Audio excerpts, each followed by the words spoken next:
করে যে যার ধান্দায় আছে, যে যার মামু কামানোর ধান্দায়, ভিউজ কামানোর ধান্দায়।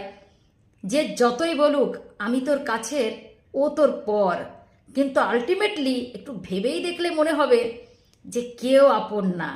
তাই আজকে ক্লিয়ার করতে এসেছি, এ পক্ষ বিপক্ষ সে পক্ষ সব পক্ষকেই একটা কথা জানাতে এসেছি। পারলে একে অপরের সাথে একটু শেয়ার করে নিও, আশা করি সবার চোখটা খুলে যাবে। সবার প্রথমেই বলি, ওয়াইটি কারোর বাপেরও না, আর ওয়াইটিতে কেউ কারোর না। ওই মামা মাসি কাকা জেঠি সব দুদিনের। কারণ পরিষ্কার, কারণ আজকে ডেটে দাঁড়িয়ে নিজের রক্তই কখনো নিজের হয় না। তুমি কে হে? একটু স্বার্থে ঘা দিয়ে দেখো, আসল রূপটা সামনে চলে আসবে। সেটাই তো ঘটছে। চলো এবার ক্লিয়ার করি। একটু পরিচয় দেবো কি আমার? চলো বলেই দিই। হ্যাঁ, আমি 5 লাইফ